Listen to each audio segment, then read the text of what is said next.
हरे Krishna. Shrimad Bhagavatam canto 10 chapter 30 गोपियों द्वारा कृष्ण की खोज।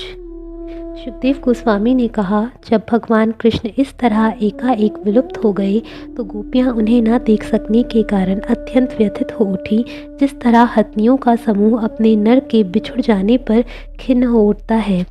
भगवान श्री कृष्ण का स्मरण करते ही गोपियों के हृदय उनकी चाल ढाल तथा प्रेममयी मुस्कान, उनकी कौतुकपूर्ण चितवन तथा मोहने वाली बातें तथा अपने साथ की जाने वाली अन्य लीलाओं से अभिभूत हो उठे। इस तरह रमा के स्वामी कृष्ण के विचारों में लीन वे गोपियाँ उनकी विविध दिव्य लीलाओं का अनुकरण करने लगी। चूँकि प्रेम प्रिय गोपियाँ अपने प्रिय कृष्ण के विचारों में लीन थी, अतः कृष्ण गोपियों के शरीर के चलने तथा हंसने के ढंग, उनके देखने के ढंग, उनकी वाणी तथा उनके अन्य विलक्षण गुणों का अनुकरण करने लगे। उनके चिंतन में गहरी डूबी हुई तथा उनकी लीलाओं का स्मरण करके उन्मत्त हुई गोपियों ने परस्पर घोषित कर दिया कि मैं कृष्ण ही हूँ। जोर जोर से कृष्ण के बारे में गाती हुई गोपियाँ न पगलाई स्त्रियों के झुंड के समान उन्हें वृंदावन के पूरे जंगल में खोजा, यहाँ तक कि वृक्षों से भी उन कृष्ण के विषय में पूछताछ की जो समस्त उत्पन्न वस्तुओं के भीतर तथा बाहर आकाश की भांति परमात्मा के रूप में उपस्थित हैं। गोपियों ने कहा, हे वृक्ष, हे पलक्ष, हे न्यग्रोध, क्या तुमने कृष्ण को देखा है? वह नंद नंदन अपनी प्रेम भरी मुस्कान तथा चितवन से हमारे चित्तों को चुरा कर चला गया है। हे कुर्बक वृक्ष, हे अशोक, हे नागकेसर, पुनांग तथा चंपक, क्या इस रास्ते से होकर बलराम का छोटा भाई गया है, जिसकी हंसी समस्त अभिमान करने वाली स्त्रियों के दर्प को हरने वाली है? हे अत्यंत दयालु तुलसी, तुम्हें तो गोविंद के चरण इतने प्रिय हैं, क्या तुमने अपने को पहने और भौरों के झुंड से घिरे हुए उन अच्युत को इधर से आते हुए देखा है? हे मालती, हे मल्लिका, हे जाति तथा युथिका, क्या माधव तुम सबों को अपने हाथ का स्पर्श सुख देते हुए इधर से गए हैं? हे चूत, हे प्रियाल, हे पनस, हे आसन तथा कोविदार, हे जम्बू, हे अर्क, हे बिल्क, बकुल तथा आम्र, हे कदम्ब तथा नीप एवं यमुना के तट के समीप स्थित अन्य सारे पौधे और वृक्षों, अन्यों के उपकार के लिए अपना जीवन अर्पित करने वालों, हम गोपियों के मन चुरा लिए गए हैं, अतः कृपा करके हमें बतलाएं कि कृष्ण गए कहाँ हैं। हे माता पृथ्वी, आपने भगवान केशव के चरण कमलों का स्पर्श पाने के लिए ऐसी कौन सी तपस्या की है, जिससे उत्पन्न परम आनंद से आपके शरीर में रोमांच हो आया है? इस अवस्था में आप अतीव सुंदर लग रही हैं। क्या भगवान के इसी प्राकट्य के समय आपको ये भाव लक्षण प्राप्त हुए हैं, या फिर और पहले जब उन्होंने आप पर वामन देव के रूप में अपने पांव रखे थे, या इससे भी पूर्व जब उन्होंने वराह देव के रूप में आपका आलिंगन किया था? हे सखी हिरणी, क्या तुम्हारी आँखों को परमानंद प्रदान करने वाले भगवान अच्युत अपनी प्रिया समेत इधर आए थे? दरअसल इस ओर कुंद फूलों से बनी उनकी उस माला की महक आ रही है, जो उनके द्वारा आलिंगित उनकी प्रिया सखी के स्तनों पर लगे कुमकुम से लेपित थी। हे वृक्षों, हम देख रही हैं कि तुम झुक रहे हो। क्या जब राम के छोटे भाई इधर से गए, जिनके पीछे पीछे गले से सुशोभित तुलसी मंजरी की माला के चारों ओर उन्मत्त भौरे मंडरा रहे थे, तो उन्होंने अपनी स्नेहपूर्ण चितवन से तुम्हारे प्रणाम को स्वीकार किया था। वे अपनी बाँह अवश्य ही अपनी प्रिया के कंधे पर रखे रहे होंगे और अपने खाली हाथ से कमल का फूल लिए रहे होंगे। चलो इन लताओं से कृष्ण के विषय में पूछा जाए। यद्यपि वे अपने पति रूप में इस वृक्ष की बाहों का आलिंगन कर रही हैं, किंतु अवश्य ही कृष्ण के अपने नाखूनों ने इनका स्पर्श किया होगा, क्योंकि प्रसन्नता के मारे इनकी त्वचा पर फफोले प्रकट हो रहे हैं। ये शब्द कहने के बाद कृष्ण को खोजते खोजते किम कर्तव्य विमूढ़ हुई गोपियाँ उनके विचारों में पूर्णतया लीन होकर उनकी विविध लीलाओं का अनुकरण करने लगीं। एक गोपी ने पूतना की नकल उतारी, जबकि दूसरी बालक कृष्ण बन गई और वह पहले वाली का स्तनपान करने लगी। अन्य गोपी ने शिशु कृष्ण के रोदन का अनुकरण करते हुए उस गोपी पर पाद प्रहार किया जो शक्टासुर की भूमिका निभा रही थी। एक गोपी तृणावर्त बन गई और वह दूसरी गोपी को, जो बालक कृष्ण बनी थी, दूर ले गई, जबकि एक अन्य गोपी रेंगने लगी, जिससे उसके पांव घसीटते समय पायजेब बजने लगी। दो गोपियां उन तमाम गोपियों के बीच राम तथा कृष्ण बन गईं जो ग्वाल बालों का अभिनय कर रही थीं। एक गोपी ने कृष्ण द्वारा राक्षस वत्सासुर के वध का अनुकरण किया, जिसमें दूसरी गोपी वत्सासुर बनी थी। गोपियों ने एक जोड़े से बकासुर वध का अभिनय किया। जब एक गोपी ने पूरी तरह अनुकरण कर दिखाया कि कृष्ण किस तरह दूर विचरण करती गौओं को बुलाते हैं, वे किस तरह वंशी बजाते हैं और वे किस तरह विविध खेलों में लगे रहते हैं, तो अन्यों ने बहुत खूब वाह वाह चिल्लाकर बधाई दी। एक अन्य गोपी अपने मन को कृष्ण में स्थिर किए अपनी बाह को दूसरी सखी के कंधे पर टिकाए चलने लगी और बोली, मैं कृष्ण हूँ, जरा देखो तो मैं कितनी शान से चल रही हूँ। एक गोपी ने कहा, आधी वर्षा से मत डरो, मैं तुम्हारी रक्षा करूंगी। यह कहकर उसने अपना दुपट्टा अपने सिर के ऊपर उठा लिया। सुखदेव गोस्वामी ने कहा, हे राजन, एक गोपी दूसरे के कंधे पर चढ़ गई और अपना पांव एक अन्य गोपी के सिर पर रखती हुई बोली, रे दुष्ट सर्प, यहाँ से चले जाओ।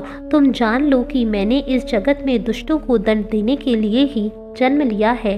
तब एक दूसरी गोपी बोल पड़ी, मेरे प्रिय ग्वाल बालों, जंगल में लगी इस आग को तो देखो, तुरंत अपनी आंखें मूंद लो, मैं आसानी से तुम्हारी रक्षा करूंगी। एक गोपी ने अपनी एक छरहरी सी सखी को फूलों की माला से बांध दिया और कहा, अब मैं इस बालक को बांध दूंगी जिसने मक्खन की हांडियां तोड़ दी है और मक्खन चुरा लिया है। तब दूसरी गोपी अपना मुंह तथा सुंदर आंखें अपने हाथ से ढककर भयभीत होने की नकल करने लगी। जब गोपियां इस तरह कृष्ण की लीलाओं की नकल कर रही थी और वृंदावन की लताओं तथा वृक्षों से पूछ रही थी कि भगवान कृष्ण कहाँ हो सकते हैं, तो उन्हें जंगल के एक कोने में उनके पदचिन्ह दिख गए।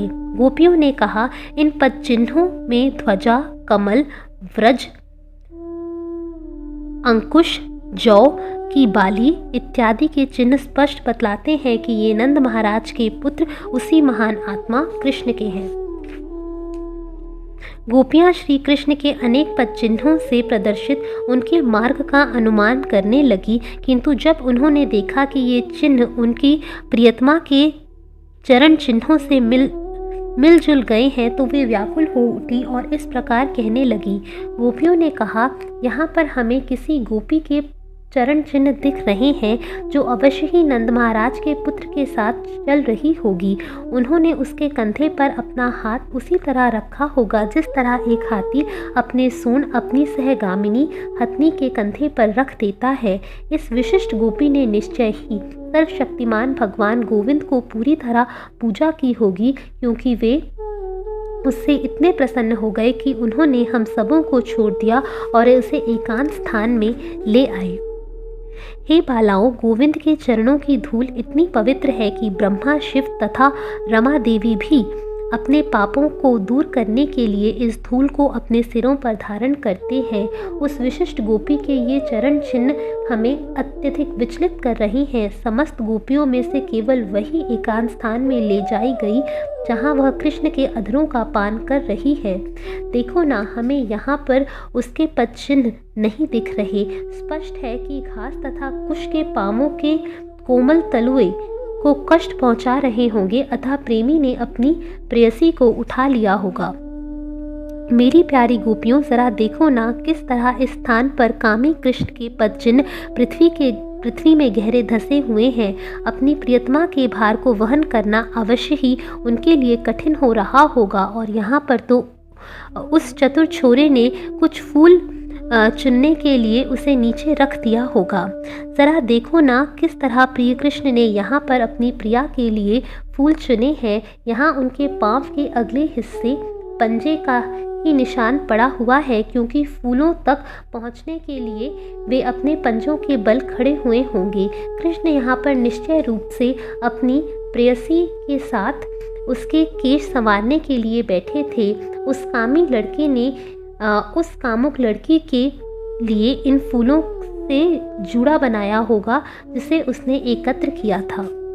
सुखदेव गोस्वामी ने कहा, भगवान कृष्ण ने उस गोपी के साथ भोग विलास किया, यद्यपि वे अपने आप में तुष्ट रहने तथा पूर्ण होने के कारण केवल भीतर ही भीतर आनंद मग्न होते हैं। इस तरह विरोधाभास के द्वारा उन्होंने सामान्य कामी पुरुषों एवं निष्ठुर स्त्रियों की दुष्टता का प्रदर्शन किया। जब गोपियां पूर्णतया भ्रमित मनों से घूम रही थीं, तो उन्होंने कृष्ण लीलाओं के विविध चिन्हों की ओर संकेत किया। वह विशिष्ट गोपी जिसे कृष्ण अन्य युवतियों को त्याग कर एकांत जंगल में ले गए थे, अपने को सर्वश्रेष्ठ स्त्री समझने लगेगी। उसने सोचा, मेरे प्रियतम ने उन अन्य समस्त गोपियों का तिरस्कार कर दिया है, यद्यपि वे साक्षात कामदेव के वशीभूत हैं। उन्होंने केवल मेरे ही साथ प्रेम करने का चुनाव किया। अब दोनों प्रेमी वृंदावन जंगल के एक भाग में जा रहे थे, तो विशिष्ट गोपी को अपने ऊपर गर्व हो आया। उसने भगवान केशव से कहा, अब मुझसे और नहीं चला जाता, आप जहाँ भी जाना चाहें मुझे उठाकर ले चले। ऐसा कहे जाने पर भगवान कृष्ण ने उत्तर दिया, मेरे कंधे पर चढ़ जाओ। किंतु यह कहते ही वे विलुप्त हो गए। उनकी प्रिया को तब अत्यधिक क्लेश हुआ। वह चिल्ला उठी, हे स्वामी, हे प्रेमी, हे प्रियतम, तुम कहाँ हो? तुम कहाँ हो? हे बलिष्ठ भुजाओं वाले, हे मित्र, अपनी दासी बेचारी को अपना दर्शन दो। सुखदेव गोस्वामी ने कहा, कृष्ण के रास्ते को खोजती हुई गोपियों ने अपनी दुखी सखी को पास में ही ढूंढ निकाला। वह अपने प्रेमी के विछोह से मोहग्रस्त थी। उसने उन्हें बताया कि माधव ने उसका कितना आदर मान प्रदान किया था, किंतु अब उसे अपने दुर्व्यवहार के कारण अनादर झेलना पड़ा। गोपियां यह सुनकर अत्यंत विस्मित थीं। तत्पश्चात गोपियां कृष्ण की खोज में जंगल के भीतर उतनी दूर तक गईं जहां तक चंद्रमा की चांदनी थी, किंतु जब उन्होंने अपने को अंधकार में घिरता देखा तो उन्होंने लौट आने का निश्चय किया। उन सब के मन उनके कृष्ण के विचारों में लीन होने से वे उन्हीं के विषय में बातें करने लगी, उन्हीं की लीलाओं का अनुकरण करने लगी और अपने को उनकी उपस्थिति से पूरित अनुभव करने लगी। वे अपने घरों के विषय में पूरी तरह भूल गईं और कृष्ण के दिव्य गुणों का जोर जोर से गुणगान करने लगीं। गोपियाँ फिर से कालिंदी के किनारे आ गईं, कृष्ण का ध्यान करते तथा उत्सुकता पूर्वक यह आशा लगाए कि वे आएंगे ही, वे उनके विषय में गीत गाने के लिए एक साथ बैठ गए। हरे कृष्णा।